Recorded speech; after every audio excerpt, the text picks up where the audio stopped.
విజయ్. రాఘవయ్య పిలుపుకు ఆలోచిస్తూ టిఫిన్ తింటున్న విజయ్ తలెత్తి చూశాడు. టిఫిన్ తినకుండా ఏమిటి ఆలోచిస్తున్నావు అన్నాడు మందలింపుగా. మీరు ఊరికే కంగారు పడతారండి మాస్టారు అన్నాడు విజయ్. రాత్రంతా నిద్రపోనట్టుగా కళ్ళు సాక్ష్యం చెప్తున్నాయి. అసలు విషయం ఏమిటి విజయ్? నిన్న రైల్ స్టేషన్లో కలిసిన అమ్మాయి గురించేనా? కాదు మాస్టారు, ఏం లేదు అంటూ లేచి తన గదిలోకి వెళ్ళిపోయాడు. రాఘవయ్య మరీ అనకుండా అతడు వెళ్ళిన వైపే చూస్తూ, రంగయ్య, కాఫీ అక్కడికే తీసుకెళ్ళివు, నాతో తనకు చెప్పాలనిపించినప్పుడే చెప్తాడు అంటూ తను కాఫీ తాగి ఆఫీస్ గదిలోకి వెళ్ళిపోయాడు. అరగంట అయ్యాక విజయ్ అకౌంట్స్ బుక్స్ తీసుకుని వచ్చాడు. రాఘవయ్య ఊరగా అతడి మొహంలోకి పరీక్షగా చూశాడు. విజయ్ మొహం ప్రశాంతంగా ఉంది. కాసేపట్లో ఇద్దరూ రొటీన్ కార్యక్రమంలో పడిపోయారు. గడిచిపోయిన 2 సంవత్సరాలు ఇలా జరగటం మామూలు అయిపోయింది. విజయ్ ఆ ఇంటికొచ్చిన కొత్తల్లో చాలా ఉదాసీనంగా కనిపించేవాడు. కానీ రాఘవయ్య స్నేహంలో, ఆత్మీయతలో అతడు తన పట్ల కనిపించే శ్రద్ధాశక్తులను చూస్తుంటే అతన్ని బాధపెట్టడం ఇష్టం లేక విజయ్ మామూలుగా తిరగసాగాడు. రాను రాను అది అలవాటుగా మారిపోయింది. అతడెవరు? రఘురాం కటువుగా ప్రశ్నించాడు. అతడెవరంటే ఏం చెప్తుంది? ఈనాటికి తన గుండెలో, ఆలోచనల్లో రూపు నింపుకున్న మూర్తి అని ఎలా చెప్తుంది? తానిప్పుడు ఏం చెప్పినా, ఎలా చెప్పినా రఘురాం అర్థం చేసుకునే తీరులోనే అర్థం చేసుకుంటాడు. చెప్పవే, ఏం చెప్పాలని ఆలోచిస్తున్నావా అన్నాడు వ్యంగ్యంగా. ఆలోచించడానికి ఏముంది? అతడు మా ఇంట్లో ఒక గదిలో అద్దెకుండేవాడు. ఇంకా ఇంకా ఏమిటి అన్నట్లు చూసింది. ఎన్నాళ్ళున్నాడు అతడు మీ ఇంట్లో? 1 సంవత్సరం పాటు. అతడు ఒక్కడేనా, అతడి స్నేహితులు కూడానా అన్నాడు ఏదో తెలుసుకోవాలన్నట్టు కళ్యాణిని గుచ్చి గుచ్చి చూస్తూ. అతని భార్య ఉండేది. ఓహ్ అంటూ తేలిగ్గా నిట్టూర్చి, ఆవిడుండగానే మీరింత చనువుగా ఉండేవారా అన్నాడు. కళ్యాణి తలెత్తి చూస్తూ, చనువుగా ఏముంది, మామూలుగా మాట్లాడేవాడు. మరి నువ్వు? నేను అంతే. మరి ఎలా వెర్రిదానిలా పిచ్చి చూపులు చూస్తావే అతడి వైపు? అతడు నాకంటే అందంగా ఉన్నాడనా? అతడికి మంచి ఉద్యోగం ఉండి ఉంటుంది, బాగా సంపాదిస్తాడనుకుంటా. కళ్యాణి ఏం మాట్లాడలేదు. కనిపించిన ప్రతి మగాడి వైపు అలా వెర్రిగా చూస్తావెందుకు అన్నాడు. కళ్యాణి అతడి వంక ఓసారి తీక్షణంగా చూసి చూపు మరల్చుకుంది. రైల్లో కూడా కళ్యాణి చాలా మౌనంగా కూర్చుంది. మాస్టర్ని చూసినందుకు సంతోషించాలో ఏడవాలో అర్థం కాలేదు. మాస్టారు మామూలు మనిషి అయిపోయాడు. ఎంతో మార్పు వచ్చింది ఈ 2 ఏళ్లలో. మాస్టారు గతాన్ని మర్చిపోయి హాయిగా ఉన్నందుకు తనకెంతో సంతోషం వేసింది. మాస్టర్ పెళ్లి చేసుకుని ఉంటారా? ఏమో, అడగని ప్రశ్న అది. ఆ పక్కన నిలబడ్డ పెద్ద మనిషి ఎవరో? మాస్టార్కు పెళ్ళైతే ఆ అమ్మాయి ఎలా ఉందో? మాస్టార్ను గుండెల్లో దాచుకుని ప్రేమించే అమ్మాయే అయి ఉంటుంది. అందుకే మాస్టర్ సంతోషంగా కనిపించారు. మాస్టర్ లాంటి ఉత్తముణ్ణి ఏ ఆడపిల్ల గుండెల్లో గుడికట్టుకుని పూజించదు. కానీ ఆవిడెందుకు వెళ్ళిపోయింది? మాస్టారు మనస్సును, ప్రేమను అర్థం చేసుకోలేక డబ్బు వెంట పరిగెత్తింది. డబ్బు ఇచ్చే సుఖం కోసం దేవుడు లాంటి మాస్టార్ను వదిలిపోయింది. పిచ్చి తల్లి. మాస్టర్ను భర్తగా పొందగలిగే అదృష్టాన్ని నిలుపుకోలేని దురదృష్టవంతురాలు. ఆమెను ఎంత ప్రేమించేవాడు, ఆవిడ పట్ల ఎంత అభిమానం. ఏమిటా నిట్టూర్పులు? గద్దించాడు పక్కనే కూర్చున్న రఘురాం. ఉలిక్కి పడుతూ సర్దుకుని కూర్చుని నవ్వుకుంది కళ్యాణి. ఆలోచించటానికి, నిట్టూర్పు విడవటానికి కూడా అధికారం లేదు తనకు. రఘురాం దురదృష్టమో, కళ్యాణి దౌర్భాగ్యమో గాని రఘురాం హైదరాబాద్ వెళ్ళొచ్చిన ఇంటర్వ్యూ కూడా వ్యర్థమే అయింది. 2 నెలలు గడిచిన పోస్టింగ్ రాకపోయేసరికి రఘురాంలో నిరాశ, నిస్పృహతో పాటు ఎదురుగా కనిపించే కళ్యాణి పట్ల అసహనం, విసుగు, కోపం, అర్థం లేని ద్వేషం పెరిగిపోసాగాయి. ప్రతి చిన్న విషయానికి సాధించటం, అసహ్యంగా మాట్లాడటం, అడుగడుగునా అనుమానించటం ఎక్కువైపోయింది. కళ్యాణికి జీవితం నరకంగా తయారైంది. మనస్సు ఎంతగా మొండి బండగా చేసుకున్నా అభిమానం అనేది ఏమూలో మిగిలిపోయి అప్పుడప్పుడు రఘురాంకు ఎదురు తిరిగేలా చేసింది. దాంతో రఘురాం రెచ్చిపోయి కళ్యాణిపై చేసుకోవటం మొదలెట్టాడు. మనిషిలోని అసమర్థత, నిరాశ, నిస్పృహ ఎదుటి మనిషిని ఎంతగా హింసించాలో అంతగా హింసించసాగాడు కళ్యాణిని. కళ్యాణిలో సహజంగా ఉన్న ఓర్పు, సహనం, నెమ్మదితనం రోజురోజుకు నశించసాగాయి.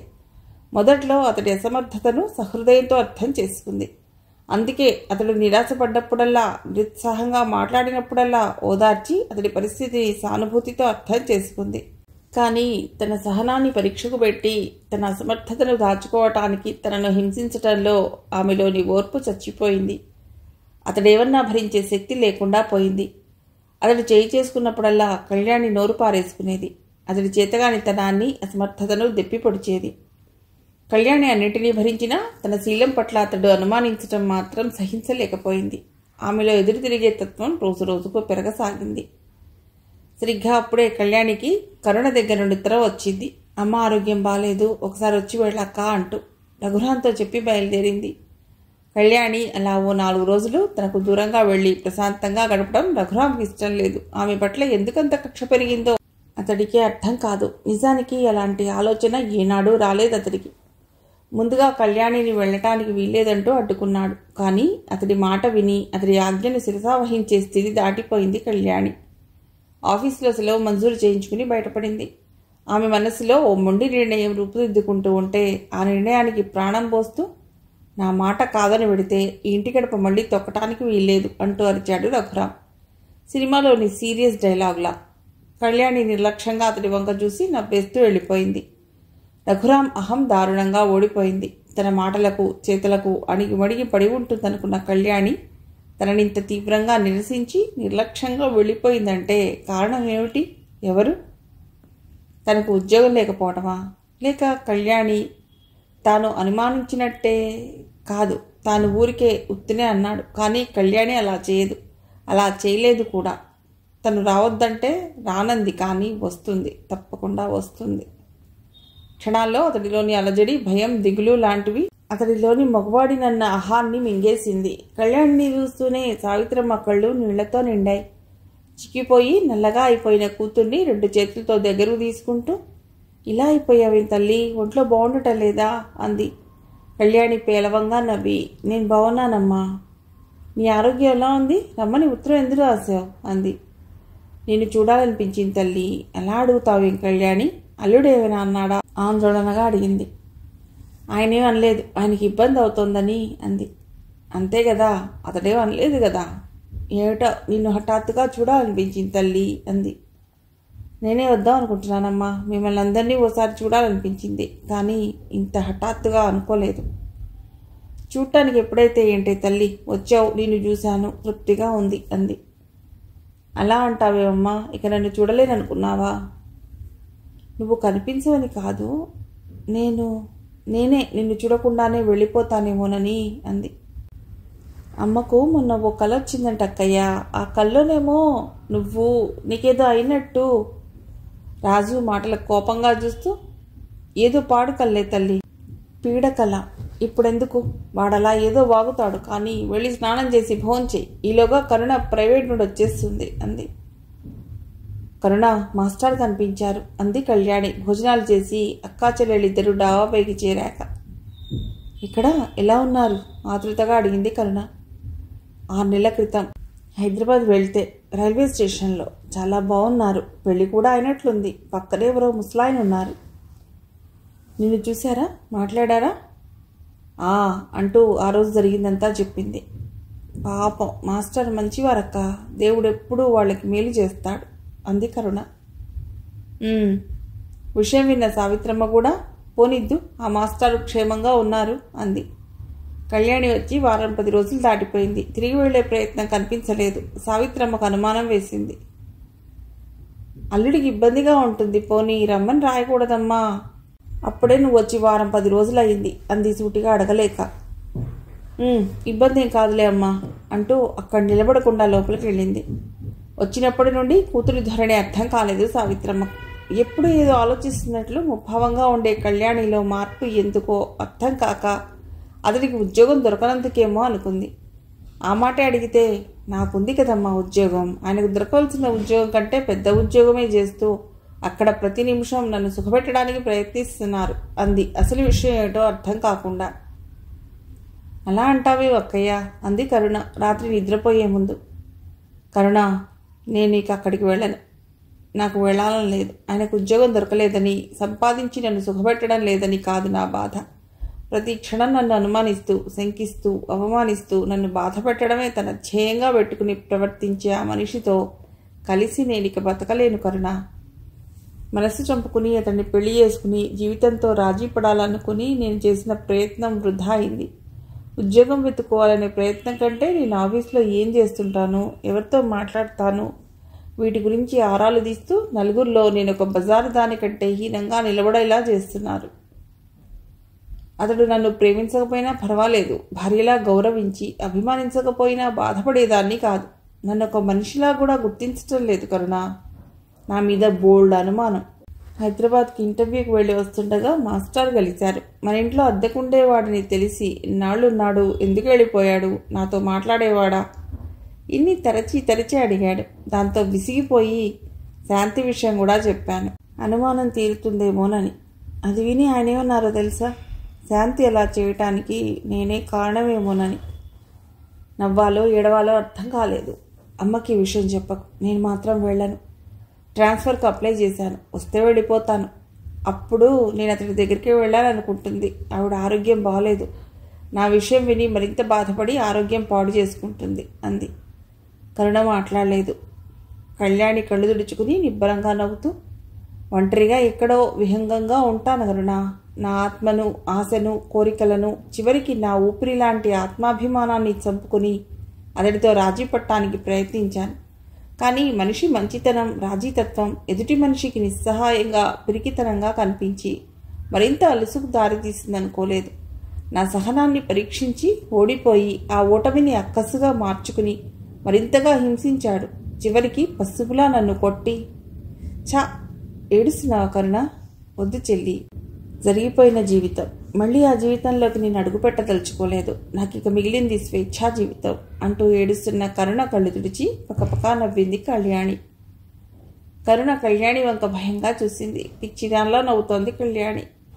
నా నవ్వు చూసి భయపడుతున్నావా? నాకంత అదృష్టం కూడా ఉందా కరుణ అంది.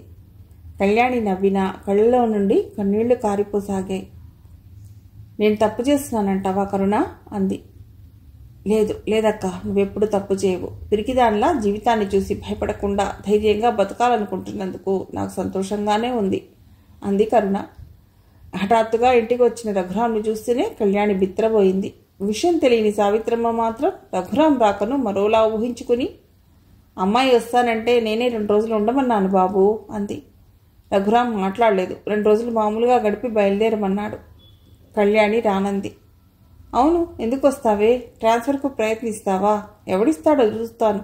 నీ ఆఫీస్కి వెళ్ళి నీ సంగతి అందరితో చెప్పేశాను. తలెత్తుకోకుండా చేశాను. వేషాలు వేద్దాం అనుకుంటున్నావేమో. ఏం మొగుడు కాకుండా, ఆఫీస్లోని వెధవలు కాకుండా మరో ఊరి వాళ్ళు కావాల్సి వచ్చారా? ఏం వీళ్ళందరి మీద మోజు తీరిపోయిందా? నువ్వు హైదరాబాద్కు ట్రాన్స్ఫర్ ఎందుకు పెట్టుకున్నావో నాకు తెలుసు. నీ పాత ప్రియుని కలుసుకోవాలనేగా అంటూ అరిచాడు. అవును అంది కళ్యాణి మొండిగా. తన ఆఫీస్కి వెళ్ళి అతడు గొడవ చేశాడన్న విషయం ఊహించుకుంటేనే కళ్యాణి సగం ప్రాణం చచ్చిపోయింది. అందుకని కసిగా మొండిగా జవాబిచ్చింది. ఆ జవాబుతో రెచ్చిపోయాడు రఘురాం. సావిత్రమ్మ చూస్తుండగానే కళ్యాణిని గుడ్డులు బాదినట్టు బాధసాగాడు. అడ్డుకున్న సావిత్రమ్మను, కరుణను పక్కకు తోసేసి కళ్యాణి పీకను గట్టిగా నొక్కబోయాడు. రాజు వెనక నుండొచ్చి రఘురాంను 4 తన్ని పక్కకు లాగేశాడు. రాజు, ఈ భికారి వెధను బయటకు లాగేరా, లోఫర్ వెధవ. పెళ్ళాం ఉద్యోగం చేసి సంపాదించే డబ్బు కావాలి, కానీ పెళ్ళాన్ని ప్రేమించలేడు. తన చేతకానితనాన్ని, అసమర్థతను ఇన్నాళ్ళు భరించాను. ఒక ఆడదానిగా, భార్యగా సహించాను. కానీ నా సహనం అతడికి అలసుగా కనిపించింది. పెళ్ళైన నాటి నుండి నన్ను హింసించడమే ధ్యేయంగా పెట్టుకుని అనుమానాలతో నన్ను చిత్రహింస చేస్తున్నాడు. ఇక నేను భరించలేను. లోకానికి నేను కులటనన్నట్లుగా ప్రతి క్షణం నన్ను నిలదీస్తూ, పరిచయం చేస్తూ, చివరికి ఆఫీస్కి వెళ్ళి నాకున్న పరుగును నాశనం చేసిన వీడిని తరిమే. పిచ్చి పట్టి దానిలా అరిచింది కళ్యాణి.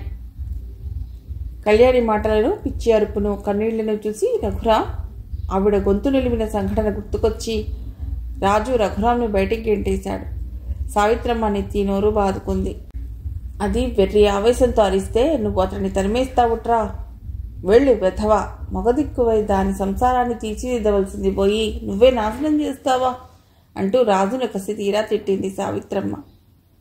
తన కళ్ల ముందే కూతురు నిండు జీవితం నాశనం అయిపోయింది. సుఖంగా కాపురం చేసుకుంటుందనుకున్న కూతురు జీవితం ఎంత అధ్వానంగా ఉందో గ్రహించిన ఆమె గుండె బద్దలైపోయింది. ఆ రాత్రి ఆ ఇంట్లో ఎవ్వరూ తినలేదు. బయటికి వెళ్ళిన రాజు తిరిగి ఇంటికి రాలేదు.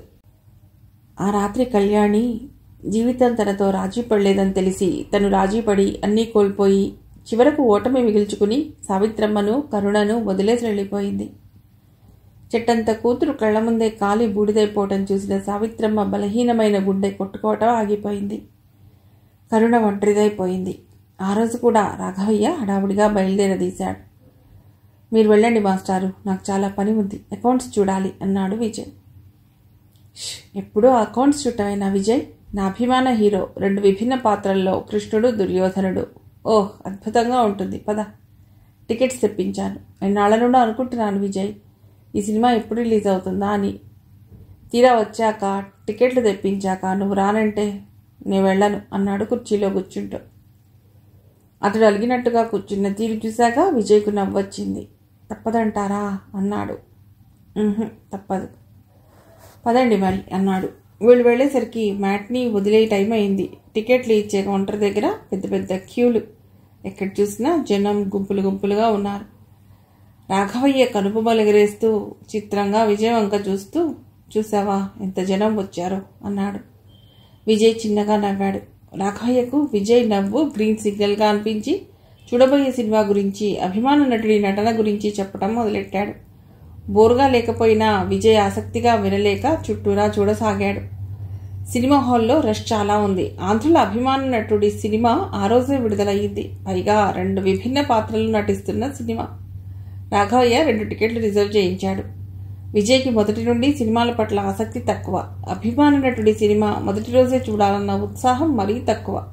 అతడి ప్రపంచం చిన్నప్పటి నుండి పుస్తకాల చుట్టే అల్లుకుని ఉంది. గురజాడ నుండి సినారే వరకు వాళ్ల కవిత్వం గురించి, కవిత్వంలో వచ్చిన మార్పు గురించి అనర్గళంగా మాట్లాడగలడు.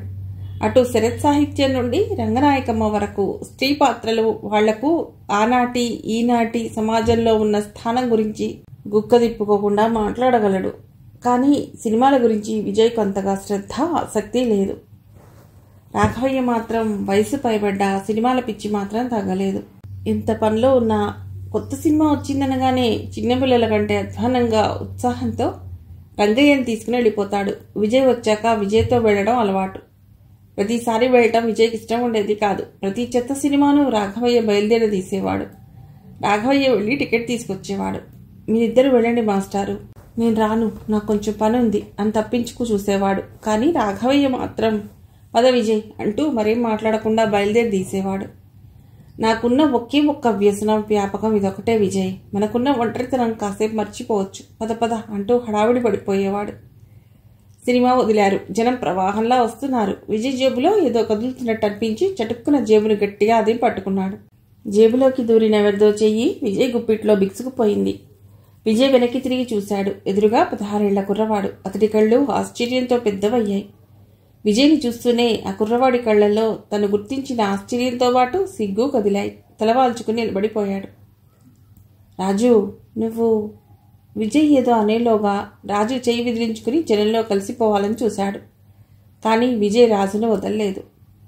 అతడు రాజు చెయ్యి గట్టిగా పట్టుకుని రాఘవయ్య వైపు తిరిగి, మాస్టారు మీరు వెళ్ళి కూర్చోండి, నేను వచ్చేస్తాను అంటూ రాజును తీసుకుని జనంలో కలిసిపోయాడు. రాఘవయ్యకేం అర్థం కాలేదు. తర్వాత విజయ్ చెప్తాడని అక్కడే నిలబడిపోయాడు. విజయ్ రాజుని దగ్గరగా ఉన్న హోటల్కి తీసుకెళ్లాడు. ఏం తిట్టావు రాజు అన్నాడు. రాజు అడ్డంగా తలూపుతూ ఏమీ వద్దన్నాడు. నీకు పూరి అంటే ఇష్టం కదూ అంటూ పూరికి ఆర్డర్ ఇచ్చాడు. విజయ్ తన్నేమైనా అడుగుతాడని లోపలే బిక్కచచ్చిపోతూ రాజు తల వంచుకుని కూర్చున్నాడు. తినడం పూర్తయింది. కానీ విజయ్ ఏమీ అడగలేదు. రాజు, సినిమా చూస్తావా? మరి వెళ్ళిపోతాను. ఏ సినిమా చూడ్డానికి కాదు వచ్చింది, పద, ఆలస్యం అయిపోయింది, మాస్టర్ మన కోసం ఎదురు చూస్తుంటారు అన్నాడు. మాస్టారు మరో టికెట్ కావాలి అన్నాడు విజయ్. నాకు తెలుసు మనకు మరో టికెట్ కావాలని, అందుకే ఇందాక కొన్నాను. బ్లాక్లోనా? కాదయ్య బాబు, ఎవరో ఆడమనిషి, వాళ్ళ ఆయన రాలేదుట, ఇచ్చేసింది, పద అన్నాడు. తర్వాత కొన్న టికెట్ నెంబరు మరొకటి కావటం వల్ల రంగయ్యను ఒకటికి పంపి రాజును విజయ్ తన పక్కనే కూర్చోబెట్టుకున్నాడు. రాఘవయ్య సినిమాను చూసిన విజయ్కు మాత్రం సినిమా వైపే చూపున్న మనస్సు, ఆలోచనలు ఎక్కడో. సినిమా వదిలాక రాజును తమతో పాటు ఇంటికి తీసుకెళ్లారు. భోజనాల దగ్గర కూడా మౌనంగా ఉన్నారు. రాజుకు తన గదిలోనే మంచం వేయించాడు విజయ్. గుడ్ నైట్ రాజు అంటున్న విజయ్ కాళ్ల మీద ఒరిగిపోతూ నన్ను క్షమించండి మాస్టారు అంటూ బావురమన్నాడు. రాజు, నువ్వు దుడికివాడివని అల్లరి పిల్లవాడివనే అనుకున్నాను. పిల్లల్లో అది సహజం. కానీ ఇలా దొంగతనాలు కూడా చేస్తావని అనుకోలేదు. అసలు నువ్వు మా వారికి ఇంటర్వ్యూ వస్తే వచ్చాం మాస్టారు అని అంటే అతనికి ఉద్యోగం లేదు ఇంతవరకు, ఇంకా రాలేదు. అందుకని విజయ్ ఆలోచనలు మధ్యలోనే ఆపేస్తూ, మాస్టారు నాకు ఏదైనా పని ఇప్పించండి మాస్టారు, నేను ఇక్కడే మీ దగ్గరే ఉంటాను, తిరిగి నన్ను మాత్రం వెనక్కి పంపించొద్దు అన్నాడు. అలాగే, నువ్వు నిశ్చింతగా నిద్రపోరాజు. రాఘవయ్య మాస్టర్ చాలా మంచివారు. నేను ఆయనతో చెప్పి నీకు పని ఇప్పిస్తాను, సరేనా అన్నాడు రాజుకు హామీ ఇస్తూ. అవన్నాడు విజయ్ ద్వారా రాజు విషయం విన్న రాఘవయ్య రాజును తమ ఇంట్లోనే ఉండి చదువుకోమని చెప్పాడు. కానీ రాజుకు చదువు మీద శ్రద్ధ ఏమాత్రం లేదని తెలిసి తన కంపెనీలోనే పని నేర్చుకోమని చెప్పాడు రాఘవయ్య. విజయ్ రాజును తన వెంట ఫ్యాక్టరీకి తీసుకెళ్లి చేయవలసిన పని చూపించి వచ్చాడు. ఓ వారం రోజులు గడిచాక అడిగాడు, రాజు, అమ్మ వాళ్ళకు ఉత్తరం రాయవు? ఏ? ఇప్పుడే వద్దు మాస్టారు, ఇంకో కొన్నాళ్ళు పోయాక. ఆశ్చర్యంగా చూశాడు విజయ్. నా కాళ్ల మీద నన్ను నిలబడియండి మాస్టారు. అంతవరకు నేను నా ఉనికి వాళ్లకు తెలియకుండా ఉండటం మంచిది. మీరు కూడా నాకు తెలియకుండా ఉత్తరం రాయకండి ప్లీజ్ అన్నాడు. విజయ్ పరీక్షగా రాజు వంక చూస్తూ, అలాగే, నేను రాయను. కానీ రాజు, నీ గురించి తెలియక వాళ్ళు కంగారు పడిపోరు.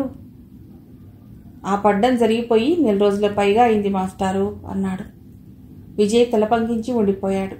రాజు మాత్రం చాలా శ్రద్ధగా పని నేర్చుకోసాగాడు. ఇంటికి వచ్చాక ఏమాత్రం సమయం దొరికినా విజయ్ గదిలోని పుస్తకాల బీరువాల నుండి ఏదైనా పుస్తకం తీసి చదువుకుంటూ గడపడం అలవాటు చేసుకున్నాడు. ఓ నెల గడిచాక, మాస్టారు, నేనోసారి ఊరు వెళ్ళిరానా? రాజు ప్రశ్నకు ఏదో రాసుకుంటున్న విజయ్ తలెత్తి చూశాడు. ఇంటి మీది గాలి మళ్ళిందా రాజు అన్నాడు. రాజు మాట్లాడలేదు. సరే, ఎప్పుడు బయలుదేరుతావు? రేపు సాయంత్రం వెళ్ళిరానా? అలాగే. ఆ మర్నాడే రాజును రైలెక్కించాడు విజయ్. వారం 10 రోజుల తర్వాత వస్తానన్న రాజు 3వ రోజు సాయంత్రమే తిరిగి వచ్చాడు. విజయ్ ఆఫీస్ నుండి ఇంటికి వచ్చేసరికి రాజుతో పాటు కరుణ కనిపించడంతో ఆశ్చర్యపోయాడు. బావున్నారా మాస్టారు? ఆర్ద్రతగా పలుకరించింది కరుణ. మీరు బాగున్నారా అన్నాడు.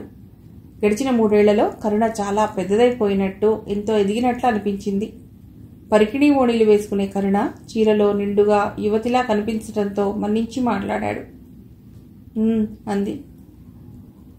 భోజనాలయ్యాక తీరిగ్గా డాబా మీద కూర్చున్నారు. రాజు రాఘవయ్యతో బజారుకి వెళ్ళాడు. మీ అమ్మగారు, అక్కయ్య బాగున్నారా కరుణ? ఎంతోసేపటి నుండి అడగాలంటూనే ఆగిపోతూ చివరికి అడిగాడు విజయ్. అమ్మ, అక్కయ్య ఇద్దరూ వెళ్ళిపోయారు మాస్టారు. బతికుండగా ఎప్పుడూ సుఖపడని ఆ జీవితాలు బహుశా ఇప్పుడు బాగానే ఉన్నాయేమో అంది. విజయ్ ఉలిక్కిపడ్డట్టుగా చూశాడు. కరుణ కళ్ళలోని నీరు చెక్కిళ్ల మీదుగా జారిపోయింది. ఎలా జరిగింది కరుణ? అక్కయ్య అంటే అతడికి ప్రేమ కంటే ద్వేషం, అభిమానం కంటే అనుమానం ఎక్కువ మాస్టారు. కారణం అతడి నిరుద్యోగం, అతడి అసమర్థత. చివరికి అవన్నీ కలిసి అక్కయ్య చచ్చిపోయేలా చేశాయి మాస్టారు. అక్కయ్య చావును కళ్ళారా చూసిన అమ్మ నెల తిరగకుండానే అక్కయ్యను వెతుక్కుంటూ వెళ్ళిపోయింది. కళ్యాణి చచ్చిపోయిందా కరుణ? విజయ్ మెల్లిగా గుణుక్కుంటున్నట్టు అడిగాడు. అతడి కళ్ళ నిండా నీళ్లు. మీరు బాధపడుతున్నారా మాస్టారు? అక్కయ్య పట్ల మీకు జాలిందా? మీ కళ్ళల్లో ఆ నీళ్లు. ఓహ్, అక్కయ్య తాను అనుకున్నంత దురదృష్టవంతురాలు కాదు మాస్టారు. తన పట్ల మీ మనసులో ప్రేమ లేకపోయినా కనీసం జాలి కూడా లేదని, అసలు ఎలాంటి అభిప్రాయం లేదని చివరి క్షణాల్లో కూడా తలుచుకుని బాధపడింది. కరుణ మాటలకు విజయ్ పేలవంగా నవ్వాడు. మీరు కాదన్న తన జీవితంతో రాజీపడిపోయి పెళ్లి చేసుకుంది. మనస్సును మార్చుకుని అతడికి భార్య అయ్యింది. కానీ అక్కయ్యనే అనుమానించాడు. మీరు మా ఇంట్లో అద్దెకున్నారని తెలిసి మీతో ఏదో సంబంధం ఉందని సాధించాడు. చివరికి ఆ అపవాదినే తన నెత్తిన వేసుకుని వెళ్ళిపోయింది. మనసులోనే అనుకుంటూ కుళ్ళి కుళ్ళి ఏడుస్తున్న కరుణని ఎలా ఓదార్చాలో అర్థం కాలేదు విజయ్కు. ఆ రాత్రంతా కూడా విజయ్ నిద్రపోలేకపోయాడు. మనసులోని బరువంతా కన్నీళ్ల రూపంలో కరిగిపోయినందుకేమో కరుణ మాత్రం నిద్రపోగలిగింది. 2-3 రోజుల వరకు విజయ్ బాధపడుతూనే ఉన్నాడు. విషయం విన రాఘవయ్య, జీవితం, నీ పేరేమిటి అని గొడుక్కున్నాడు. మాస్టారు, నాకైతేనా ఉద్యోగం చూడండి అంది కరుణ ఆ రోజు టిఫిన్ తిని లేచిపోతున్న విజయ్తో. విజయ్ సాభిప్రాయంగా రాఘవయ్య వంక చూశాడు. నేను మీకేదో బరువని కాదు బాబుగారు, నాకు ఇలా గూళ్ళు గిల్లుకుంటూ ఇంట్లో గడపటం బోరుగా ఉంది అంది వాళ్ళ చూపుల్లోని భావాన్ని అర్థం చేసుకుంటూ. అమ్మాయి తెలివిగలదే అన్నాడు రాఘవయ్య. విజయ్ నవ్వేసి ఆ విషయం ఏదో రాఘవయ్య చూసుకుంటాడని బయటికి వెళ్ళిపోయాడు. కరుణ వచ్చి నెల కావస్తోంది. రంగయ్య వారం రోజులుగా సెలవు పెట్టి కూతుర్ని చూడటానికి ఊరెళ్ళాడు. ఇంటి పనంతా కరుణ ఒక్కతే చూసుకుంటుంది. కరుణకు చేసే పనేం లేకపోవటం అలా చూడ్డం తప్పనిసరి అయ్యింది. రాఘవయ్యతో చనువు బాగా ఏర్పడింది కరుణకు. ఆడదిక్కులైన ఆ ఇంట్లో కరుణ తిరుగుతుండటంతో ఆ ఇంటికే ఓ కొత్త వెలుగు అందం వచ్చినట్లు అనిపించింది రాఘవయ్యకు. అమ్మా కరుణ అంటూ ఆప్యాయంగా పిలిచేవారు. రాజుకు విజయ్కి కరుణతో మాట్లాడే అవకాశం సమయం చాలా తక్కువ. వాళ్ళిద్దరూ ఉదయం 9 వెడితే రాత్రి 7 గంటల దాకా ఇల్లు చేరేవారు కాదు. దాంతో రాఘవయ్యకు ఒంటరిగా ఉండే బాధ కరుణ రాకతో పూర్తిగా తప్పింది. మధ్యాహ్నం వేళ హాయిగా పేకాడుకుంటూనో క్యారమ్స్ ఆడుతూనో గడిపేవాళ్లు. మళ్లీ 2 నెలలు గడిచిపోయాయి. విజయ్ రాఘవయ్య కలిసి మందుల సీసాలు తయారు చేసే చిన్న ఫ్యాక్టరీ ఒకటి పెట్టాలనుకున్న ఆలోచనకి ఓ రూపం కల్పించటానికి దాదాపు 3 నెలలుగా విజయ్ చేసిన కృషి పడ్డ శ్రమ ఫలించాయి. మరో 5 రోజుల్లో ఫ్యాక్టరీ ప్రారంభోత్సవం అనగా విజయ్ ఆరోగ్యం దెబ్బతింది. ఫ్యాక్టరీ ప్రారంభోత్సవం నాడు విజయ్ జ్వరంతోనే కార్యక్రమం జయప్రదంగా ముగించి ఇల్లు చేరాడు. ఆ రాత్రి జ్వరం 104 డిగ్రీలు దాటి విజయ్ ఒళ్ళెరగని మత్తులో పడిపోయాడు. 3 రోజులుగా స్పృహ లేకుండా మంచం మీద పడి ఉన్న విజయ్ని చూస్తుంటే రాఘవయ్యకు కంగారు, ఆందోళన కలిగాయి. కరుణ మాత్రం నిబ్బరంగా ఉండి ప్రతి క్షణం అతడి కంటికి రెప్పలా కాపాడింది. 3వ రోజు కళ్ళు తెరిచిన విజయ్ని చూస్తూ కళ్ళు తుడుచుకుంటున్న రాఘవయ్యను చూసిన విజయ్ మనస్సు కృతజ్ఞతతో నిండిపోయింది. ఏనాటి అనుబంధం భగవాన్ ఇది! ఎలా ఉంది మాస్టారు? నీళ్లు నిండిన కళ్లతో ప్రశ్నిస్తున్న రాజు తల నిమురుతూ. చాలా కంగారు పెట్టానా అన్నాడు విజయ్. కాదు బాబు, మరీ 3 రోజులుగా కళ్ళు తెరవకుండా ఒళ్ళెరక్కుండా పడుకున్నారు అన్నాడు రంగయ్య గాద్గదికంగా. ఓహో అంటున్న విజయ్ చూపు కరుణ మీద నిలిచింది. తన వంకే ఆప్యాయతగా ఆనందంగా చూస్తోంది కరుణ. ఆ తర్వాత దాదాపు 15 రోజులు విజయ్ బెడ్ మించి లేచి తిరగకుండా పూర్తి విశ్రాంతి తీసుకున్నాడు. ఆ 15 రోజులు కరుణ అతడికి టైం ప్రకారం మందులు, భోజనం సమకూర్చి పూర్తి ఆరోగ్యవంతుడిని చేసింది. నీకు చాలా రుణపడిపోతున్నాను కరుణ అన్నాడు విజయ్ బత్తాయి రసం తీస్తున్న కరుణతో. వడ్డీతో సహా తీరుద్రుగాని మాస్టారు అంది. ఆమె మాటకు నవ్వుతూ అవకాశం అంటూ రావాలే గాని తప్పకుండా తీర్చుకుంటాను కరుణ అన్నాడు. మాట తప్పరుగా అంది చెయ్యి చాస్తూ. అంటూ ఆమె చెయ్యినందుకుని గుప్పిట్లో బిగిస్తూ ప్రామిస్ అన్నాడు. వెచ్చగా తగులుతున్న అతడి గుప్పిట్లోని తన చెయ్యి వెంటనే వెనక్కి తీసుకోలేకపోయింది కరుణ. విజయ్ లేచాడా కరుణ అంటూ గదిలోకి వస్తున్న రాఘవయ్యని చూసి తన చెయ్యి వెనక్కి లాక్కుంది కరుణ. ఎలా ఉంది విజయ్ అన్నాడు రాఘవయ్య అదేం గమనించినట్టు విజయ్ పక్కనే కూర్చుంటూ. రేపటి నుండి ఆఫీస్కి వెళ్దాం అనుకుంటున్నాను మాస్టారు, నాకిప్పుడు కులాసాగానే ఉంది అన్నాడు రాఘవయ్య. ఏదో అనేలోగానే వింటున్నావా అమ్మా అన్నారు రాఘవయ్య కరుణ వైపు తిరిగి. ఆయన తమను గమనించాడన్న విషయం తెలిసిన కరుణ ఎర్రవారిన మొహంతో నిలబడి అతని మాటలకు అంటూ గది బయటికి వెళ్ళిపోయింది. కరుణ చాలా మంచి అమ్మాయి విజయ్, నిన్ను కంటికి రెప్పలా కాపాడుకుంటుంది అన్నాడు రాఘవయ్య. విజయ్కి ఆ మాటల్లోని అర్థమై అతనెందుకలా అన్నాడోనని ఆలోచిస్తూ కరుణ పట్ల తాను అలా ప్రవర్తించాడా అని ప్రశ్నించుకున్నాడు. కాలం చాలా గొప్పదనిపిస్తుంది కొన్నిసార్లు. మనిషి సాధించని మార్పు కొన్నిసార్లు కాలం తెస్తుందనిపిస్తుంది. మనిషి పరిష్కరించలేని సమస్యలకు కాలమే పరిష్కారం చెబుతుంది. విజయ్ తన జీవితం అలాగే గడిచిపోతుందనుకున్నాడు. జీవితంలో ప్రేమ, ఆరాధనకు అర్థం లేదని, చోటు లేదని శాంతి నిష్క్రమణతోనే అనుకున్నాడు. అందుకే కళ్యాణి ఆరాధనను, ప్రేమను అర్థం చేసుకుని కూడా దూరంగా వచ్చేశాడు. ఆనాటి నుండి బతకడం కోసం జీవిస్తున్నాడు తప్ప జీవితంలో ఇంకేదో ఆశించి కాదు. కానీ కరుణ రాక విజయ్ జీవితంలో వచ్చిన మార్పును ఓ మలుపు తిప్పింది. విజయ్ కొంచెం మూగగా ఉంటే చాలు. మాస్టారు, నా కోసం కన్నీళ్లు కార్చడానికి నువ్వు ఉన్నావని గుర్తుపెట్టుకుంటాను కరుణ అని అన్నారు. అలాంటప్పుడు ఇలా మీలో మీరే బాధపడకూడదు. మీ బాధ వినడానికి, విని అర్థం చేసుకోవటానికి నేనున్నాను అన్నట్టుగా ప్రవర్తించేది కరుణ. అతడి ప్రతి కదలికకు అర్థం చెప్పగలిగేంతగా విజయ్ తత్వాన్ని బాగా అవగాహన చేసుకుంది. కరుణ వచ్చాక చాలా విషయాలు కరుణ మీద ఆధారపడవలసి వచ్చింది రాఘవయ్యకు, విజయ్కు. ఆడదిక్కులేని సంసారం. కరుణ రాకతో ఆ లోటు తీరిపోయింది. విజయ్ పట్ల కరుణ ప్రవర్తన చాలా ఉదాత్తంగా ఉండేది. ఓ పసిపిల్లవాడిని, ఏమీ తెలియని అమాయకుడిని చేరదీసి బుజ్జగించి అవసరాలన్నింటినీ అడగకుండా తీర్చే తల్లిలా విజయ్ అవసరాలన్నీ స్వయంగా దగ్గరుండి చూసుకునేది కరుణ. కరుణ పేరును సార్థకం చేసుకున్నట్లుగా ఉండేది. రాఘవయ్యకు ఆ అమ్మాయి మీద చాలా మంచి అభిప్రాయం ఏర్పడిపోయింది. భార్య పోయాక ఒంటరివాడైన రాఘవయ్య ఆ ఇంట్లో నౌకర్ రంగయ్య తోడిదే లోకం అనుకున్నాడు. విజయ్ రాకతో ఆ ఇంటి వాతావరణంలో ఎలాంటి మార్పు రాలేదు. మూగ బొమ్మగా మసిలేవారు. కానీ కరుణొచ్చాక ఆ ఇంట్లో మనుషులున్న సందడి మొదలైంది. ఎప్పుడైనా సినిమాకు బయలుదేరితే విజయ్ పక్కనే నడిచే కరుణను చూస్తుంటే రాఘవయ్య బుర్రలో మెరుపులాంటి ఆలోచన కదిలేది. కానీ విజయ్ ప్రవర్తనలో మాత్రం ఎక్కడా కరుణ పట్ల అనురాగం ఉన్నట్టే కనిపించేది కాదు. తనతో మాట్లాడినట్లే మాట్లాడే విజయ్ కరుణ ఒక ఆడపిల్ల అన్న విషయం గుర్తించాడా లేదా అన్న అనుమానం వేసేది. అది కేవలం రాఘవయ్య అనుమానమే. కానీ విజయ్లో మార్పు వచ్చింది. ఆలోచనల్లో కూడా మార్పు వచ్చింది. కరుణ అంటే అతడికి లోపల ఎక్కడో అనురాగం కలగసాగింది. కానీ పైకి చెప్పుకోలేకపోయేవాడు. అంతేకాదు, ఆ అనురాగానికి పెళ్లి అనే పేరుతో అందాన్ని దిద్దాలని ఆలోచన వచ్చినా కరుణకు తన పట్ల ఎలాంటి అభిప్రాయం ఉందో, కళ్యాణిని కాదని తనను కావాలంటే తనను ఎలా అర్థం చేసుకుంటుందో, ఆనాడు శాంతిని మర్చిపోలేక, శాంతి చేసిన గాయం మానక, తన మీద తనకే నమ్మకం లేక కళ్యాణిని కాదన్నాడు. అసలు కళ్యాణి స్నేహాన్ని తాను మరోలా ఊహించలేకపోయాడు. శాంతి వెళ్ళింది అప్పుడే. బాధపడే తనకు ఆమె స్నేహం చల్లటి గాలిలా ఓదార్చింది తప్ప పిచ్చి ఆలోచనలు కలిగేలా చేయలేదు. కానీ ఈనాడు కరుణ కళ్యాణిని కాదని కరుణ కావాలంటే కరుణ తనను ఎలా అర్థం చేసుకుంటుంది? తన ప్రవర్తన ఎలా అర్థం చేసుకుంటుంది? కరుణకు తానంటే కేవలం అభిమానం, గౌరవమే అయితే తాను తొందరపడకూడదు. కరుణ మనస్సు మరోలా ఉంటే తాను మనస్ఫూర్తిగా ఆశీర్వదిస్తాడు. అవును, కరుణ పెళ్లి తన చేతుల మీదుగా జరిపిస్తాడు. ఆలోచిస్తూ ఉండిపోయాడు విజయ్. విజయ్, కరుణ చాలా మంచి అమ్మాయి, అణుకోగల పిల్ల అన్నాడు రాఘవయ్య విజయ్తో. 20 ఏళ్లు దాటే ఉంటాయి. రాజు చిన్న కుర్రవాడు. ఆ అమ్మాయికి పెళ్లి చేయాలన్న ఊహ ఆ కుర్రవాడికి వస్తుందంటావా ఇప్పట్లో? విజయ్ తలెత్తి చూస్తూ, నిజంగానే మాస్టారు, రాజు కుర్రవాడు. ఆలోచన వచ్చినా ఏం చేయగలడు? కరుణకు మంచి సంబంధం తెచ్చి మనమే పెళ్లి చేద్దాం, ఎలా ఉంటుంది అన్నాడు విజయ్. బాగుంటుంది అన్నాడు రాఘవయ్య.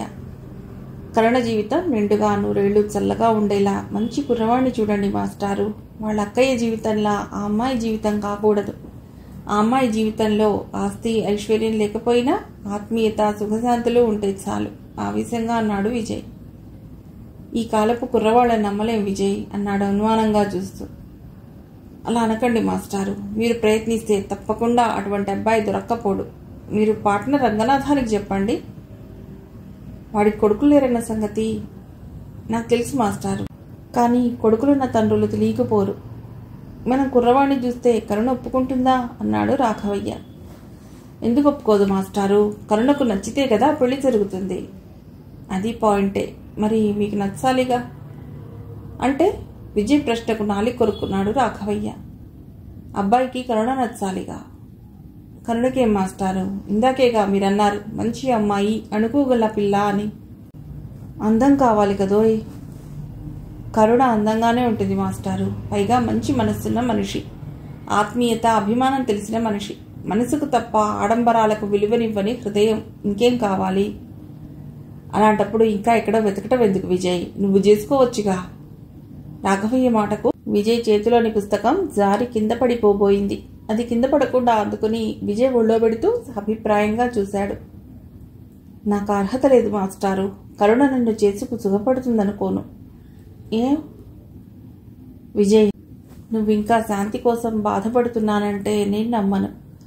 నువ్వు ఆ భ్రమలో నుండి బయటపడు. కాలం మారింది, నువ్వు మారావు. మారలేదని నిన్ను మభ్యపెట్టుకోకు. బాగా ఆలోచించు. నీ గురించి అంతా తెలిసిన కరుణతో నీ జీవితం ప్రశాంతంగా గడుస్తుందనే నా నమ్మకం. నువ్వంటే కరుణకు అభిమానం. పెళ్ళయ్యాక అది ప్రేమగా మారకపోదు. జీవితాలు ముడివేసుకునే ముందు ఒకరినొకరు బాగా తెలిసి ఉండటమే కాదు, అర్థం చేసుకోవటం ముఖ్యం. అది మీ ఇద్దరి మధ్య ఉంది అన్నాడు రాఘవయ్య. విజయ్ మౌనంగా ఉండిపోయాడు.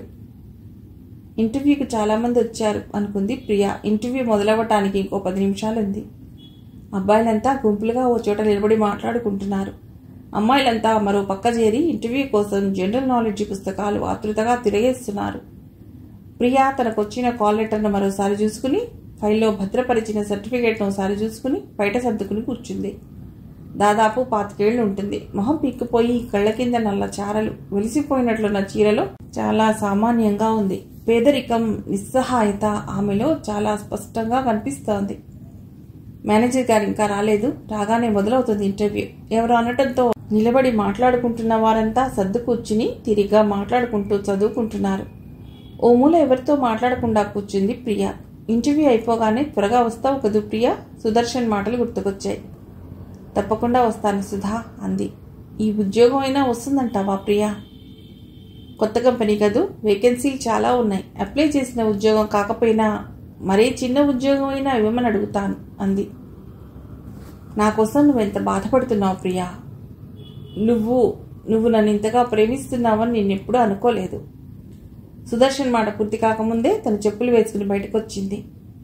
అలా మాట్లాడి చివరి మాటగా అతనేమంటాడో తలుచుకున్న ప్రియకు ఆ మాటలు వినాలనిపించలేదు. ప్రియా, నేను గుడ్డివాడినని నన్ను వదిలిపోవు కదూ? ప్రియకు ఆ మాటలు గుర్తుకు వచ్చి తల గట్టిగా విదిల్చింది. హఠాత్తుగా తన చుట్టూ నిశ్శబ్దం అలుముకోవటంతో ఆలోచిస్తున్న ప్రియా ఉలికిపాటుగా చూసింది. ఇంటర్వ్యూకి వచ్చిన అభ్యర్థులు నిశ్శబ్దంగా సర్దుకుని కూర్చున్నారు. ఒకరి మొహాలొకరు అదో విధంగా చూసుకుంటున్నారు. ఇంటర్వ్యూ మొదలైనట్టుగా ప్యూను ఓ అభ్యర్థిని లోపలికి వెళ్ళమన్నట్టుగా చెప్పాడు. యుద్ధానికి వెడుతున్నట్టు లోపలికి ధైర్యంగా వెళ్ళాడా అబ్బాయి. 5 నిమిషాల్లో తిరిగి వచ్చాడు. ఏమడిగారు? తలా ఒకరు ప్రశ్నించడంతో ఆ అబ్బాయి పెదవులు చప్పరిస్తూ వెళ్ళిపోయాడు. ఓ నిమిషం తర్వాత రెండో అభ్యర్థి పేరు పిలిచారు. ప్రియ తన కాల్ లెటర్ నంబర్ చూసుకుంది. 56 అంటే 5 నిమిషాలకు ఒకరి చొప్పున పిలిచినా మరో 4 గంటల తర్వాత కానీ ఇంటర్వ్యూకు పిలుపు రాదనుకుంది. 1 గంట వరకు ఇంటర్వ్యూ జరిగాక తిరిగి 2ంటికి మిగిలిన వారికి ఇంటర్వ్యూ ఉంటుందని, టిఫిన్ చేయాలనుకునేవారు వెళ్లి 2 గంటలకల్లా వచ్చేయమని ప్యూన్ చెప్పడంతో చాలా మంది ఆవురావురమంటూ వెళ్లారు. ప్రియా చేతి రుమాలిలో 60 పైసలకు మించి లేకపోవడం గుర్తించి సాయంత్రం బస్సులో వెళ్ళటానికి అవి కావాలని గుర్తుకొచ్చి కూర్చున్న కుర్చీకి కొంచెం ఒరిగి కూర్చుంది. 1 గంట సేపు ఇంటర్వ్యూ గురించి ఆలోచించడం మానేయవచ్చనుకుంటున్న ఆమెను ఇతర ఆలోచనలు చుట్టుముట్టాయి. ఈ ఉద్యోగం వస్తే కనీసం ఓ 400 జీతమైనా వస్తుంది. ఇంటింటికి తిరిగి సబ్బులు అమ్మటంతో తానే సంపాదించగలుగుతుంది. తిరగాలి, తప్పదు, బోల్డ్ శ్రమ. అయినా తిరిగినా కడుపు నింపని రాబడి, పైగా వెకిలి చూపులు, వెకిలి మాటలు. అవమానించాలనే తప్ప ఆదరించాలనుకోని మనుషులు. ఒంటరిగా ఆడది కల్పిస్తే అలుసుగా తప్ప గౌరవంగా చూడని జనం. ఆలోచిస్తున్న ప్రియా ఉలిక్కిపడింది. ఎవరో తన ముందు నుండి నడిచి వెళ్ళిపోయారు. ఆ నడక, ఆ అడుగుల చప్పుడు తనకు పరిచితంగా అనిపించసాగాయి. ఎవరు? అతనెవరు? ప్రియా ఆ మనిషి వెళ్లిన వైపు చూసింది, తిరిగి వస్తాడేమోనని. కానీ కారిడార్ అంతా ఖాళీగా ఉంది. అక్కడే మేనేజర్ రూమ్ ముందు కూర్చున్న ప్యూన్ను అడగాలనుకుంది. అంతలోనే అతనేమనుకుంటాడోననుకుని కూర్చుంది. తిరిగి ఇంటర్వ్యూ మొదలై తన పేరు పిలిచే వరకు ప్రియా ఆ అడుగుల చప్పుడు గురించి ఆలోచిస్తూనే ఉంది. భుజాల చుట్టూ కొంగు కప్పుకుని గదిలోకి అడుగుపెట్టింది ప్రియా. అక్కడ టేబుల్కి ఎదురుగా ఉన్న కుర్చీలో 2 వ్యక్తులు కూర్చుని ఉన్నారు. ఒకతను 50 ఏళ్లు పైబడ్డ పెద్ద మనిషి, మరొకతను యువకుడే. తలవాల్చుకుని ఏదో రాస్తున్నాడు. ప్రియా అడుగులు ఎందుకో తడబడ్డాయి. కూర్చోమ్మా. ఆ వృద్ధి మాటలకు వెళ్లి కుర్చీలో కూర్చుంది. పేరు అన్నాడు. శాంతి ప్రియ. కాగితంపై రాస్తున్న యువకుడి చేతిలోని పెన్ను రాయటం ఆగిపోయింది. చటుక్కున తలెత్తి చూశాడు. సరిగ్గా అప్పుడే ఆమె కూడా కళ్ళు తిప్పి చూసింది. అంతే. ఎదురుగా కూర్చున్న వ్యక్తిని విజయ్గా గుర్తించిన శాంతి ప్రియ ఇందాక తాను విన్న అడుగుల చప్పుడు ఎవరితో అర్థమైంది. అతడు ఇక్కడున్నాడే, అప్పటికంటే బాగా, నిండుగా, హుందాగా. పైగా అతను తనకు దయదలిచి జాలిపడి ఉద్యోగం ఇచ్చే మేనేజర్ పోస్ట్లో. భగవాన్! రూమ్ ముందున్న సైన్ బోర్డులో వి కుమార్ అంటే ఎవరో అనుకుంది. విజయ్ కుమార్ అన్నమాట. అంటే విజయ్ ఇలా. కానీ తాను ఎలా? తల అడ్డంగా ఆడిస్తూ కన్నీటిని ఆపుకుంటూ. ఓహ్! శాంతి ప్రియ చటుక్కున లేచి ఒక్క పరుగులో తలుపు తీసుకుని పరిగెత్తింది. విజయ్, ఆ అమ్మాయి? రాఘవయ్య ప్రశ్నకు విజయ్ గాఢంగా నిట్టూరుస్తూ శాంతి మాస్టారు అన్నాడు. ఇంకేం చెప్పలేనట్లుగా కుర్చీ వెనక్కి వాళ్ళి కళ్ళు మూసుకుని కుడి చేత్తో నుదురు రాసుకుంటూ. అంటే ఎస్, ఆ అమ్మాయి. ఆ అమ్మాయి ఇక్కడ ఇలా. కానీ అతడు డాక్టర్ అని. ఏమో నాకేం తెలియదు. ఓహ్, ఆందోళనగా తల అడ్డంగా ఊపుతూ, ఇలా ఎందుకు జరుగుతోంది మాస్టారు? ఎందుకు? దేవుడికి ఏనాటి కక్ష మాస్టారు నా మీద అన్నాడు బాధగా. శాంతిప్రియ రోడ్డు మీదకి ఎలా వచ్చిందో తెలియదు. ఇల్లు ఎలా చేరుకుందో అస్సలు గుర్తులేదు. కానీ ఇంటికెళ్లగానే సుదర్శనం అడిగే ఏ ప్రశ్నకు సమాధానం చెప్పకుండా గుండెలు పగిలేలా దిండులో మొహం దాచుకుని ఎడవసాగింది. ప్రియా, ఏం జరిగింది? ఉద్యోగం రాలేదా? ముందే సెలెక్ట్ చేసేసుకున్నారా? పోనిద్దు. అయినా ఈ మాత్రం దానికి ఇంతగా బాధపడాలా? పిచ్చి పిల్లలా ఏమిటి? బాగా ఆలోచించు. ఏడుస్తే ఏమొస్తుంది? రాదనుకున్న ఉద్యోగం వస్తుందా? ధైర్యంగా ఉండాలి అన్నాడు దగ్గరగా వచ్చి తల నిమురుతూ. అతడి ఓదార్పు ఆమెకు మరింత బాధనే కలిగించింది. ఇంటర్వ్యూకి వెళ్ళిన వారందరి ఉద్యోగాలు వస్తాయా ప్రియా? వస్తుందని ఆశించి వెళ్ళాలి తప్ప నమ్మకం కలిగించుకుని వెళ్ళకూడదు. ముఖ్యంగా ఈనాటి ఉద్యోగాలు రికమెండేషన్లు లంచాలతో వస్తుంటే నీకు ఖచ్చితంగా వస్తుందని ఎలా అనుకున్నావు? అలా అనుకున్నావు కాబట్టే ఈ నిరాశను భరించలేకపోతున్నావు అంటూ ప్రియ ఏడ్పు తగ్గటం చూసి, ప్రయత్నం మనది, ఫలితాన్ని అంచనా వేయటం మాత్రం మన వంతు కాదు ప్రియా. నువ్వు మొదటి నుండి అంతే. ఆలోచన తక్కువ, ఆవేశం ఎక్కువ. దేని గురించైనా తొందరగా అంచనా వేసి నిర్ణయం తీసుకుంటావు. చూసావా, తప్పకుండా వస్తుందనుకున్న ఉద్యోగం రాదనుకునేసరికి తట్టుకోలేకపోయావు. ప్రియా, జీవితం ఇంతే. అనుకున్నది ఎప్పుడూ ఏనాడు జరగదు. జరిగేది తెలియదు. ఎవరైనా దానితో తృప్తిపడి బతకాలి. ఈ బాధలు కన్నీళ్లు ఉండవు. ఊరుకోవు అన్నాడు. అతని మాటలు శాంతిప్రియను వెనక్కి ఎక్కడికో తీసుకెళ్లాయి. ఆ రోజు సుదర్శనంతో వచ్చేసింది విజయ్ వదిలి. కష్టాలకు పేదరికానికి భయపడి ప్రేమను మర్చిపోయి కేవలం స్వార్థం, తన సుఖం చూసుకుని సుదర్శన్తో వచ్చేసింది. సుదర్శన్ మంచివాడే, తనకు అన్యాయం చేయలేదు. ఇప్పటికీ చేసే అవకాశం లేదు. ఎందుకంటే అతడితో వచ్చేశాక ఓ ఏడాది పాటు బాగానే ఉన్నారు. తను కోరుకున్న జీవితం లభించింది. ఓ రోజు సుదర్శనం స్కూటర్ను లారీ ముద్దు పెట్టుకోవటంతో సుదర్శనం తలకు బలమైన గాయం తగిలి నరాలు ఏవో దెబ్బతిని చూపు శాశ్వతంగా పోయింది. ఇంట్లోని ఖరీదైన వస్తువులు ఒక్కొక్కటిగా అమ్మి కాలం గడుపుకొచ్చారు. ఇప్పుడిక తాను ఉద్యోగం చేయక తప్పని పరిస్థితి వచ్చింది. ప్రియా, నిన్ను సుఖపెట్టాలని తీసుకొచ్చి చివరికి నీకే బరువై ఓ సమస్యగా మిగిలాను. నన్ను గుడ్డివాడిని వదిలి వెళ్ళిపోవుగా దీనంగా అన్నాడతడు. అంటే బీదరికం భరించలేక విజయ్ ఉద్యోగం పోగానే వదిలి వచ్చాననే గదు ఇతనికి అనుమానం వేసి ఇలా అడుగుతున్నాడు. మంచి మనసున్న విజయ్ని కాదని తను విజయ్ని వదిలి వచ్చినందుకు తగిన శిక్ష పడింది. మళ్ళీ ఆ తప్పును తాను చేయగలదా? తన మనస్సు అంత చంచలమైందా? సుదర్శనం తనను అర్థం చేసుకుంది ఇంతేనా? అసలు ఆ భావన అతడి కలగటానికి కారణం తానే. ముమ్మాటికి తానే. వెక్కి ఏడ్చింది ప్రియ. ఆ రాత్రి విజయ్ భోజనానికి రాలేదు. రాఘవయ్య డైనింగ్ టేబుల్ దగ్గర కూర్చుని చాలాసేపు ఎదురు చూశాడు. రాత్రి 10 గంటలు దాటినా విజయ్ ఇంటికి రాలేదు. ఏం జరిగింది బాబుగారు అంది కరుణ. రాఘవయ్య జరిగిన సంగతంతా చెప్పాడు. శాంతి కనిపించిందా? నిర్ఘాంతపోయింది కరుణ. అవునమ్మా. మాస్టర్ మాట్లాడారా? లేదమ్మా, ఆ అమ్మాయి అసలు అవకాశం ఇవ్వలేదు. విజయ్ని చూస్తూనే నిర్ఘాంతపోయి వెంటనే పరిగెత్తుకుని వెళ్ళిపోయింది. నేను వెనకే ప్యూర్ని పంపించాను. ఆ అమ్మాయి కనిపించలేదు. ఆ తర్వాత విజయ్ లేచి వెళ్ళాడు. సాయంత్రంలోగానే వస్తాడనుకున్నాను. ఇదిగో ఇంతవరకు రాలేదు అన్నాడు. మాస్టారుకు ఆవిడ పట్ల కోపం ఉందా, లేక క్షమించేశాడా? తనను నిర్దాక్షిణ్యంగా వదిలి తన సుఖాన్ని తాను చూసుకుని వెళ్ళిపోయి ఈనాడు తిరిగి మాస్టారు ముందే అతి దీనంగా హీనంగా నిలబడినందుకు బాధపడ్డాడా, లేక సంతోషించాడా? శాంతిని ఆ పరిస్థితిలో చూసి ఆవిడ్ని వెతుక్కుంటూ వెళ్ళలేదు కదా. వెళ్ళి ఆవిడ్ని తన జీవితంలోకి తిరిగి ఆహ్వానిస్తాడా? ఆవిడ వస్తుందా? అతడు, ఆ డాక్టర్ ఏమయ్యాడు? శాంతి ఈ స్థితికి ఎలా వచ్చింది? ఏమిటో ఎందుకు ఇలా జరుగుతోంది? మాస్టారుకు సుఖంగా బతికే యోగం లేనట్టు. ఓ సమసిపోగానే మరొకటి. శాంతిని మాస్టర్ ఎంతగా ప్రేమించారో తనకు తెలుసు. తను విడిచి వెళ్ళిన శాంతి గురించి తెలిసిన వాళ్ళంతా అవహేళన చేస్తుంటే ముందుగా నమ్మలేక, నమ్మిన తర్వాత శాంతిని నిందించలేక, శాంతి కోసం, శాంతి లేని తన జీవితాన్ని చూసి ఎంతగా కుమిలిపోయాడు, ఎంతగా బాధపడ్డాడు.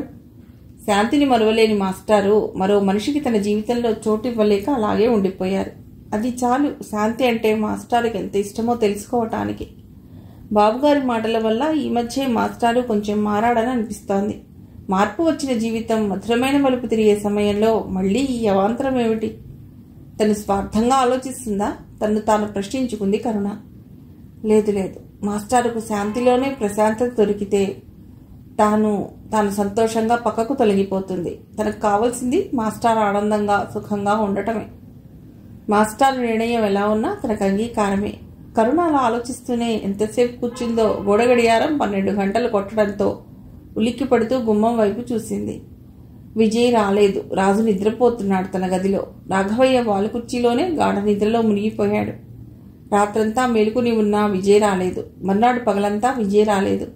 ఆ సాయంత్రం కూడా రాలేదు. రాత్రి 10 దాటాక ఇంటికి వచ్చిన విజయ్ ఎవరితోనూ మాట్లాడకుండా తన గదిలోకి వెళ్ళిపోయాడు. పీక్కుపోయిన మొహంతో, ఎర్రబారిన కళ్ళు, రేగిపోయిన తలతో, మాసిపోయిన బట్టలతో అలాగే మంచం మీద వాలిపోయాడు. ఆ గది చాలా చిన్నగా ఉంది. ఆ గదిలోనే ఓ పక్క నవారు మంచం మీద సుదర్శనం కూర్చుని ఉన్నాడు. ఆ మూల వంట సామాను చాలా పరిమితంగా ఉన్నాయి. కిటికీలో చిన్న పూజ, పక్కనే ఓ గ్లాసు ఉన్నాయి. మంచం మీద ఓ దుప్పటి తప్ప మరేం లేదు. నేల మీద ఓ చాప పరిచి ఉంది. దండెం మీద బాగా వెలిసిపోయిన 2 చీరలు, ఓ లుంగి ఉన్నాయి. మంచం మీద కూర్చున్న సుదర్శనం వంటి మీద బనియన్ చిరిగిపోయి ఉంది. లుంగి కూడా అక్కడక్కడా చిరుగులతో మాసిపోయి ఉంది. అతడి మొహం గుమ్మం వైపు తిరిగి ఉంది. అతడి చూపు గుమ్మంలోనే ఉంది. విజయ్ గుమ్మంలో నిలబడి తన వంకే చూస్తున్న సుదర్శనం వైపు చూశాడు. తన్నే చూస్తున్నట్లుగా ఉన్న ఆ కళ్ళు తనను గుర్తించలేదు. గుర్తించినట్టు నటిస్తున్నాడా? తన సుఖాన్ని, ఆనందాన్ని కర్కశంగా లాక్కున్న ఇతడు ఈ స్థితిలో ఉన్నందుకు తనకు ఊహకు కూడా సంతోషం కలగటం లేదు. ఎందుకు? తన శాంతిని తనకు కాకుండా చేసిన ఇతనంటే కోపం, ద్వేషం, అసహ్యం ఎందుకు కలగటం లేదు? ఆలోచిస్తే అతడి తప్పు లేదు. తప్పంతా తనదే. శాంతిని సుఖపెట్టలేకపోయాడు. ప్రాణం మీద ఆశ వదులుకుని జబ్బు తెచ్చుకున్నాడు. తాను చచ్చిపోతే శాంతి గతేమయ్యేది? ఏమో, ఎవరో ఆదరించేవారు కాదు. తాను చచ్చిపోతాననే గదు శాంతి తనతో వచ్చేసింది. శాంతిని ఆదరించి అన్యాయం చేయకుండా చూసుకుంటున్నాడు. డబ్బు లేకపోవచ్చు, పేదరికం కావచ్చు, అయినా శాంతికి ఆపదలో తీగా, నీడగా నిలిచాడు. శాంతిని తాను ప్రేమించినట్లే ఇతడు ప్రేమించాడేమో. కానీ ఇలా ఎందుకయ్యారు? ఎలా జరిగింది? గుమ్మంలో అడుగుల చప్పుడుకు ఎవరది? ప్రియా! అతడు తడుముకుంటూ గుమ్మంలోకి రావటంతో పక్కకు తప్పుకున్నాడు విజయ్. అంటూ పిల్లిని అదిలించినట్టు ఓసారని తిరిగి తడుముకుంటూ వెళ్ళి కూర్చున్నాడు. అప్పుడు కానీ గుమ్మానికి చూస్తున్నట్టు అతడి కళ్ళు తన్నెందుకు గుర్తించలేదో అర్థమైంది విజయ్కు. వెనక్కి తిరిగి వచ్చేశాడు విజయ్. రాత్రంతా ఇంటికి వెళ్ళలేదు. శాంతి ఇల్లు వెతుక్కుంటూ వచ్చి తీరా ఇప్పుడు చూసింది ఇది. పిచ్చిగా రోడ్లన్నీ నడిచి రాత్రి ఇంటికి చేరుకున్నాడు. మనసంతా శాంతి ఆలోచనలే. నన్ను కాదని వెళ్ళినందుకు ఏం సుఖపడుతున్నావు శాంతి? ఎక్కడ ఉన్నా సుఖంగా ఉన్నావు అనుకున్నాను. హాయిగా పిల్ల పాపలతో కాపురం చేసుకుంటున్నావు అనుకున్నాను. కానీ మరింత దురదృష్టాన్ని పెంచుకున్నావని అనుకోలేదు శాంతి. దిండ్లో మొహం దాచుకుని ఏడుస్తున్న విజయ్ తల మీద ఎవరిదో చెయ్యి ఓదారుస్తున్నట్లుగా మెత్తగా చల్లగా తాకింది. తలెత్తి చూశాడు. కరుణ, శాంతి జీవితం ఎలా అయిందో చూశావా? దీనికంతా కారణం శాంతి నన్ను పెళ్లి చేసుకోవటమే కరుణ అంటూ కరుణ గుండెల్లో తలదాచుకుని ఏడ్చేశాడు విజయ్. మాస్టారు, కరుణ అతడిని పొదవి పట్టుకుంటూ భయపడి ఏడుస్తున్న పసిపిల్లవాడి వీపు చుట్టూ చెయ్యి వేసి లాలించే తల్లిలా కరుణ అతడిని ఓదారుస్తూ, మాస్టారు, జరిగిపోయిన దానికి బాధ్యులు ఎవరనేది కాదు ఇప్పుడు ప్రశ్న. జరిగిన దానికి తప్పంతా మీది కాదు. అసలు మీ తప్పే లేదు. అనవసరంగా బాధపడకండి. శాంతి పట్ల మీకు కోపం, ద్వేషం లేనందుకు నాకు సంతోషంగా ఉంది మాస్టారు. ఆవిడ్ని మీరు క్షమించగలిగారంటే మీరెంతో గొప్పవారు. లేదు కరుణ, నేను దురదృష్టవంతుడిని. నువ్వు అనుకునే గొప్పతనం నాలో లేదు. కానీ కరుణ, శాంతి అలా నన్ను విడిచి వెళ్ళిపోయినందుకు కాదు నేను బాధపడింది. శాంతి వెళ్ళిందని తెలిసి కూడా బతికున్నందుకు. ఈనాడు అంతే. నా వల్లే శాంతి వెళ్ళిపోయింది కరుణ. ప్రేమించగలిగానే తప్ప ఆమె కోరికలు, ఆశలు తీర్చలేని అసమర్థుడైపోయాను. జీవితం ఇరుకుగా, హీనంగా తయారు చేశాను. శాంతి భరించలేకపోయింది. ఒంటరితనం, పేదరికం అలవాటైన నేను ఆ పరిస్థితులకు రాజీ పడగలిగాను. కానీ శాంతి రాజీ పడలేకపోయింది. అందుకని మిమ్మల్ని వదిలి వెళ్ళాలా మాస్టారు? అంతేనా ప్రేమంటే? అదేనా ప్రేమించడం అంటే? భార్యాభర్తల మధ్య ఉండవలసిన అనురాగబంధం అదేనా? డబ్బుకు, సుఖాలకు, సంతోషాలకేనా పరిమితం? పేదరికానికి, కష్టాలకు ఉండదా? కరుణ మాటలకు విజయ్ ఉలిక్కిపడ్డట్టుగా చూశాడు. ఆవిడని మీరు క్షమించగలిగే ఉదాత్తులు. ఆడదాన్ని, అమాయకత్వాన్ని క్షమించగలిగే సహృదయులు మీరు. అలా అని ఇప్పుడు మీరేం చేయాలనుకుంటున్నారు మాస్టారు? సూటిగా అడగాలనుకుంది కరుణ. కానీ అలా అడగటంలో విజయ్ తనను స్వార్థపరురాలనుకుంటాడని అడగలేకపోయింది. కానీ రాఘవయ్య అడిగాడు. బాధపడి ప్రయోజనం ఏమిటి విజయ్? నువ్వు ఆ అమ్మాయికే ఉద్యోగం ఇవ్వు, కాదంటే డబ్బు సహాయం చేయి. కానీ తలెత్తి చూశాడు. ఆవిడ్ని నమ్ముకుని ఉన్న అంధుడిని విడిచి రమ్మని మాత్రం కోరకు అన్నారు లేచి నిలబడి మరోవైపు తిరిగి. మాస్టారు నిశ్చేషుడైపోయాడు విజయ్. అవును విజయ్, నిన్ను నమ్ముకుని కరుణ ఉంది. నువ్వు కాదంటే కరుణకు మరో సంబంధం దొరుకుతుందేమో, కానీ అతన్ని వదిలివేస్తే అతడికి దిక్కెవరు? అతడి మాటలకు విజయ్ ఆలోచనలో పడ్డాడు. తాను ఆ విషయం ఆలోచించలేదు. అంతేకాదు, ఆవిడ నీ పిలుపుని మన్నిస్తుందని అనుకోకు అన్నాడు రాఘవయ్య.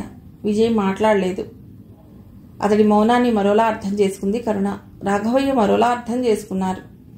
విజయ్ ఆఫీసుకి వెళ్ళిపోయాడు. కరుణ చాలా నిర్లిప్తంగా ఉండిపోయింది. మధ్యాహ్నం భోజనానికి కూడా విజయ్ రాలేదు. ఆఫీస్కు ఫోన్ చేస్తే విజయ్ 1 గంట క్రితమే ఆఫీస్ నుండి వెళ్ళిపోయాడని చెప్పారు. శాంతి, ఈ ఉద్యోగం నీకు ఇవ్వటంలో నీ మీద జాలిపడి ఇస్తున్నానో అభిమానించి ఇస్తున్నానో అనుకోకు. చాలా బాధపడ్డాను శాంతి. నేను ఈ స్థితికి తీసుకొచ్చింది ఓ విధంగా నేనే. ఆనాడే నీ ప్రేమను కాదంటే నువ్వు నన్ను పెళ్లి చేసుకోగా మీ నాన్న తెచ్చిన సంబంధం చేసుకుని హాయిగా ఉండేదానివి కదూ. గతం చాలా చిత్రమైంది శాంతి. గుర్తుకొచ్చి బాధ పెట్టడమే కాదు, మన తప్పులు దిద్దుకునే అవకాశం కూడా ఇస్తుంది. జీవితంలో నువ్వు కానీ నేను కానీ చేసిన పొరపాటు మళ్ళీ ఎప్పుడూ చేయకూడదని నీకు ఈ ఉద్యోగం ఇస్తున్నాను. తప్పకుండా చేరు. నీ బాస్గా ఆఫీస్కు నేనెన్నడూ రాను. విజయ్గా అసలు మాట్లాడరు. నీకు అసలు నేను కనిపించను. నువ్వు తప్పకుండా చేరుతావని, నా ఈ చివరి మాటలు మన్నిస్తావని అనుకుంటున్నాను. విజయ్. పోస్ట్ మ్యాన్ ఇచ్చాడంటూ సుదర్శనం అందించిన కవర్ చదివిన శాంతికి పోస్టింగ్ ఆర్డర్తో పాటు ఆ ఉత్తరం చదివి బొమ్మలా మిగిసిపోయింది. అంటే విజయ్ తనను క్షమించాడా? ఎక్కడి నుండి ప్రియా? సుదర్శన్ ప్రశ్నకు ఉలిక్కి పడుతూ కాగితం అందించింది. నేనెలా చదవగలను ప్రియా? నీ కళ్ళతో నేను చదువుకోవాలి అన్నాడు ఆమెను వెతుక్కుంటూ. సుధా, నాకు ఉద్యోగం వచ్చింది అంది. నిజంగానా? దేవుడు చాలా మంచివాడు ప్రియా. అవును, దేవుడు నన్ను క్షమించాడు. నా తప్పుని మన్నించాడు. మరోసారి ఆ తప్పు చేస్తానని నాకు దారి చూపించాడు అంది శాంతి ప్రియ కళ్ళు గట్టిగా తుడుచుకుంటూ. మాస్టారు, నేను మద్రాసులోని మన బ్రాంచికి వెళ్ళిపోదాం అనుకుంటున్నాను. ఆ రాత్రి భోజనం చేస్తూ అన్నాడు విజయ్. నేను ఆ మాట నీతో చెప్పాలనుకుంటున్నాను విజయ్. నేను వస్తాను నీతో అన్నాడు రాఘవయ్య.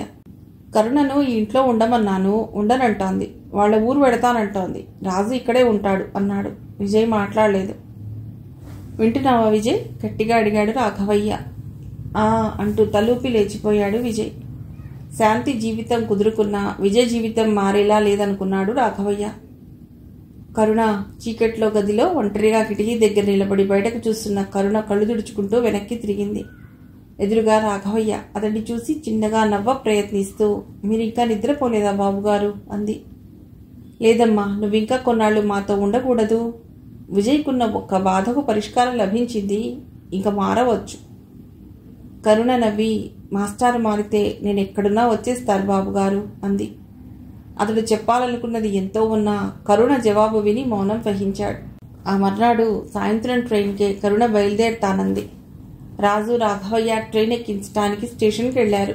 కనీసం స్టేషన్కైనా విజయ్ వస్తాడనుకుంది. కానీ విజయ్ రాలేదు. ట్రైన్ కదిలే చివరి క్షణం వరకు ఎదురు చూసింది కరుణ. విజయ్ రాలేదు. కరుణ కళ్ళ నిండా నీళ్లు. చివరిసారిగా రాఘవయ్య దగ్గర రాజు దగ్గర సెలవు తీసుకుని కంపార్ట్మెంట్ లోపలికి వెడుతూ కరుణ అని ఎవరిదో పిలుపు గాలిలో ఆర్తనాదంలా వినిపించి వెనుదిరిగింది. దూరంగా విజయ్. రైలు మెల్లిగా కదిలింది. ఒక్క నిమిషంలో విజయ్ దగ్గరికి రావటం, ట్రైన్ వేగం పెరగటం ఒకేసారి జరిగింది. చాచిన విజయ్ చేతిని అందుకున్న కరుణ ఒక్కసారిగా గాల్లోకి లేచింది. కళ్ళు రెండు గట్టిగా మూసుకుంది. ఆమెకు తెలుస్తోంది తను కింద పడలేదు. విజయ్ చేతుల్లో బొమ్మలా, ఆ తర్వాత అతడి కౌగిల్లో గువ్వలా ఒదిగిపోతున్నానని. ఎవరి దగ్గర ఉన్న ట్రాన్సిస్టర్లో నుండి మధురంగా వినిపిస్తోంది ఘంటసాల గొంతు. విజయ్ ఊహకు ప్రతిరూపంగా. మనసున మనసై బతుకున బతుకై తోడొకరుండిన అదే భాగ్యము, అదే స్వర్గము. కథ సుఖాంతం.